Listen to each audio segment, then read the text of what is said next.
कक्षा 12 के प्यारे अर्थशास्त्र के बच्चों, गुड मॉर्निंग।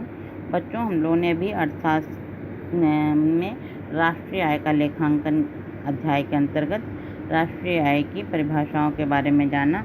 अब हम आपको राष्ट्रीय आय की अवधारणाओं के बारे में बताएंगे, जो मुख्य रूप से 5 हैं: सकल घरेलू उत्पाद, सकल राष्ट्रीय उत्पाद, शुद्ध राष्ट्रीय उत्पाद, शुद्ध घरेलू उत्पाद और प्रति व्यक्ति आय। बच्चों, इन्हें अगर आप लोग समझ लेंगे अच्छे से, तो राष्ट्रीय आय नामक अध्याय को समझने में आपको काफ़ी मदद होगी। तो ये जो मुख्य अवधारणाएं हैं, इन्हें समझना बहुत ज़रूरी है। बच्चों, इनमें जो कुछ शब्द हैं, पहले आप उनको अच्छे से जान लीजिए। इसमें कुछ शब्द नए हैं जो आपने पहली बार सुने होंगे। सकल घरेलू उत्पाद। बच्चों, सकल का मतलब होता है कुल। अगर वो कुल है, अगर हम इसे कुल घरेलू उत्पाद भी कह सकते हैं, तो सकल का मतलब होता है कुल, यानी कि संपूर्ण। और घरेलू मतलब होता है कि अपने देश में उत्पादित वस्तुएं। तो सकल घरेलू उत्पाद का मतलब होता है कि अपने देश में जो भी वस्तुएं उत्पादित होती हैं उनके मूल्य से मतलब होता है। सकल घरेलू उत्पाद में सकल से मतलब ये होता है कि अपने देश में, अपनी देश की सीमा के अंदर एक वर्ष में जितनी भी वस्तुओं और सेवाओं का उत्पादन होता है, उनके मौद्रिक मूल्य को ही हम सकल घरेलू उत्पाद कहते हैं। तो बच्चों, सकल और कुल घरेलू उत्पाद एक ही होता है। बच्चों, जो हमारी अर्थव्यवस्था है, उसमें उत्पादन की प्रक्रिया बहुत सारे क्षेत्रों में चलती रहती है, जैसे चीनी, कपड़ा, स्टील, खाद, गेहूँ आदि वस्तुएं, सरकारी प्रकाशन, बैंक, बीमा, परिवहन आदि सेवाओं का निर्माण होता है। इन समस्त वस्तुओं और सेवाओं के बाजार के मूल्य के जोड़ को ही सकल घरेलू उत्पाद कहते हैं। यानी कि जितनी भी तरह की वस्तुओं का उत्पादन हो रहा है या सेवाओं का उत्पादन हो रहा है, जैसे कि आपकी बैंकिंग है, बीमा कंपनियां हैं, न्यायालय हैं, तो जो भी क्षेत्र हैं, उन सब में जितनी भी वस्तुओं और सेवाओं का निर्माण हो रहा है, उन सब के मूल्य को ही हम सकल घरेलू उत्पाद अपने देश की सीमा के अंतर्गत जितनी भी एक वर्ष के अंतर्गत जितनी भी वस्तुओं और सेवाओं का उत्पादन होता है, उन सब के मौद्रिक मूल्य को हम क्या कहते हैं? सकल या कुल घरेलू उत्पाद।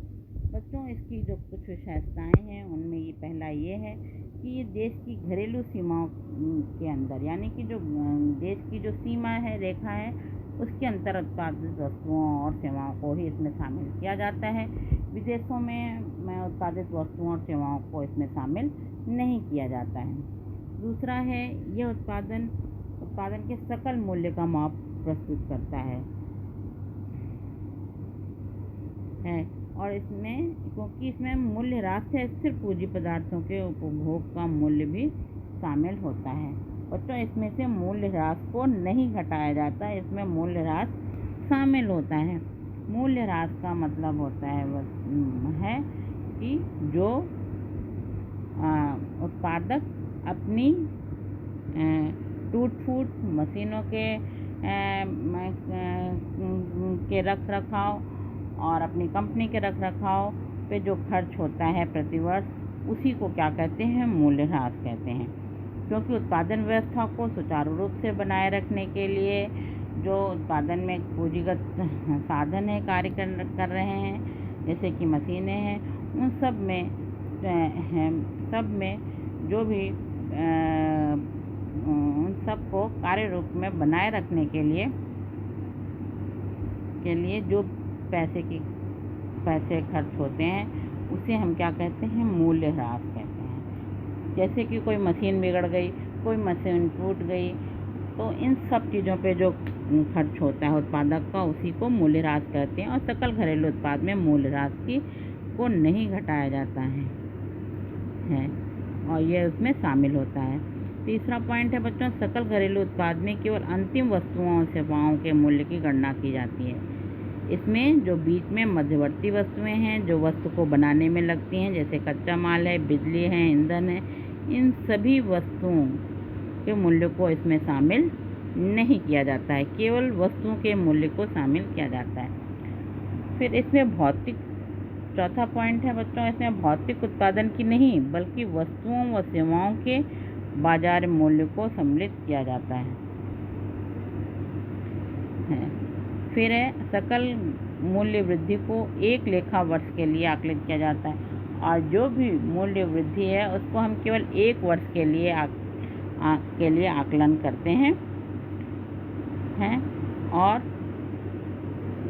छठा पॉइंट है, इसका मापन प्रचलित कीमतों पर किया जाता है, यानी कि उस वर्ष में जो भी कीमत उस सेवा और वस्तु के लिए निर्धारित है उस कीमत पर उसका आकलन किया जाता है। यदि हम 2007 और 8 का जीडीपी ज्ञात करना चाहते हैं तो उसमें केवल 7-8 में उत्पादित वस्तुओं को सम्मिलित किया जाएगा, उसमें 6-7 की वस्तुओं को सम्मिलित नहीं किया जाएगा, भले ही उनका विक्रय 2007-8 में किया जाए।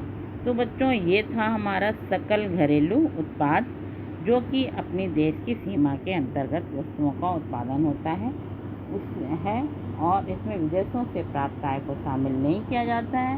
उसे हम क्या कहते हैं? सकल घरेलू उत्पाद। अब है बच्चों सकल राष्ट्रीय उत्पाद। तो सकल राष्ट्रीय उत्पाद से आते हैं बच्चों, इसमें कुल घरेलू उत्पाद में अगर हम विदेशों से प्राप्त आय को जोड़ दें तो हमें सकल राष्ट्रीय उत्पाद प्राप्त हो जाएंगे। तो सकल राष्ट्रीय उत्पाद की धारणा केवल उसी अंतिम उत्पाद के मूल्य से संबंधित है जो एक देश की घरेलू सीमा के अंतर्गत सामान्य निवासियों द्वारा उत्पादित किया जाता है, बल्कि इसमें विदेशों से प्राप्त शुद्ध साधन आय अर्थात निर्यात मूल्य व आयात मूल्य के अंतर को भी शामिल किया जाता है। अतः सकल घरेलू उत्पाद और विदेशों से शुद्ध साधन आय का योग ही सकल राष्ट्रीय उत्पाद कहलाता है। विदेशों से जो शुद्ध राष्ट्रीय आय प्राप्त होती है उसे इसमें शामिल कर दिया जाता है। इसे हम क्या कहते हैं? सकल राष्ट्रीय उत्पाद, यानी कि इसको हम कहेंगे GNP, ग्रॉस नेशनल प्रोडक्ट। सकल राष्ट्रीय उत्पाद को बच्चों हम शॉर्ट में और आगे आप जब इसको पढ़ेंगी तो असुविधा के लिए इसको GNP कहा जाता है। आपने अक्सर समाचार पत्रों और समाचार चैनलों पर इसको सुना होगा। GNP का मतलब होता है ग्रॉस नेशनल प्रोडक्ट। तो GNP बराबर सकल घरेलू उत्पाद, यानी कि GDP, gross domestic product, plus विदेशों से शुद्ध प्राप्त साधन आय ना, एक्सपोर्ट और इंपोर्ट, इनसे जो शुद्ध आय प्राप्त होती है, इन दोनों को आपस में घटाने से जो आय प्राप्त होती है उसको इसमें शामिल कर दिया जाता है। इसको कहते हैं सकल राष्ट्रीय उत्पाद। बच्चों, GNP का मूल्य GDP से कम हो सकता है और अधिक भी हो सकता है। ये इस बात पर निर्भर करता है कि विदेशों से शुद्ध साधन आय धनात्मक है या ऋणात्मक। यदि विदेशों से शुद्ध साधन आय धनात्मक होती है तो सकल राष्ट्रीय उत्पाद सकल घरेलू उत्पाद से अधिक होगी। बच्चों, धनात्मक से मतलब ये है कि अगर हमारे देश के निर्यात अधिक होंगे तो हमारी विदेशों से प्राप्त शुद्ध आय धनात्मक होगी, और अगर आयात अधिक हैं तो विदेशों से प्राप्त शुद्ध आय ऋणात्मक होगी। तो ये हमारे आयात और निर्यात पर निर्भर करता है। तो ये तो हो गया आपका सकल राष्ट्रीय उत्पाद। अब है शुद्ध राष्ट्रीय उत्पाद या शुद्ध राष्ट्रीय आय। बच्चों, ये सब आपस में, जैसे अभी आपने कुल घरेलू उत्पाद और सकल राष्ट्रीय उत्पाद को आपस में देखा कि कुल घरेलू उत्पाद में हम विदेशों से प्राप्त आय को शामिल कर देते हैं तो सकल राष्ट्रीय उत्पाद प्राप्त हो जाता है। उसी तरह से शुद्ध राष्ट्रीय उत्पाद या शुद्ध राष्ट्रीय आय में हम घिसावट व्यय, जो कि जिसे हम क्या कहते हैं? मूल्यह्रास उसको निकाल दिया जाता है तो शुद्ध राष्ट्रीय उत्पाद प्राप्त हो जाता है।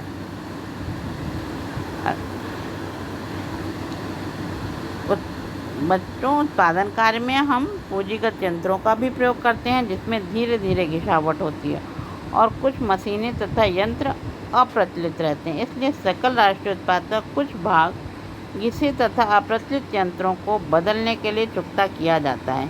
अतः यदि सकल राष्ट्रीय उत्पाद में से मूल्य ह्रास या घिसावट व्यय को घटा दें तो शेष विशुद्ध राष्ट्रीय उत्पादन जो बचेगा उसको हम बाजार मूल्य पर राष्ट्रीय आय भी कह सकते हैं, यानी कि NNP नेट नेशनल प्रोडक्ट बराबर GNP माइनस घिसावट व्यय। यानी कि सकल राष्ट्रीय उत्पाद में से अगर हम घिसावट व्यय को घटा दें तो हमें शुद्ध राष्ट्रीय उत्पाद प्राप्त हो जाएगा। ठीक है, अब हम जानेंगे शुद्ध घरेलू उत्पाद।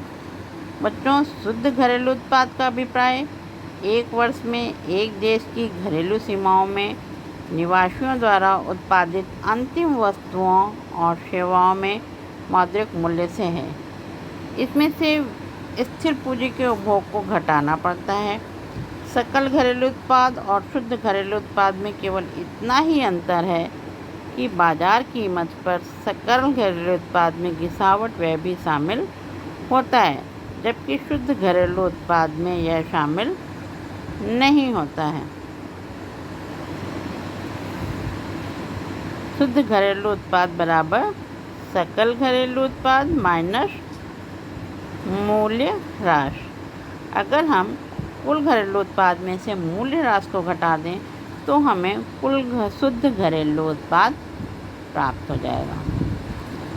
ठीक है बच्चों, सकल राष्ट्रीय उत्पाद में से अगर हम मूल्य ह्रास घटाते हैं तो हमें शुद्ध राष्ट्रीय आय प्राप्त होती है और कुल घरेलू उत्पाद में से मूल्य हम घटाते हैं तो शुद्ध घरेलू उत्पाद हमें प्राप्त हो जाती है। ठीक है, अब बच्चों अब हम जानेंगे प्रति व्यक्ति आय किसे कहते हैं। बच्चों, प्रति व्यक्ति आय जब हम किसी देश की कुल जनसंख्या का देश की कुल राष्ट्रीय आय में भाग देते हैं तो जो भागफल होता है वो प्रति व्यक्ति आय कहलाता है। बच्चों, अब इससे रिलेटेड क्वेश्चन हम आप लोगों को कुछ देंगे, उसको आप लोग अपनी कॉपी में अच्छे से लिख लीजिएगा। ठीक है बच्चों, ओके।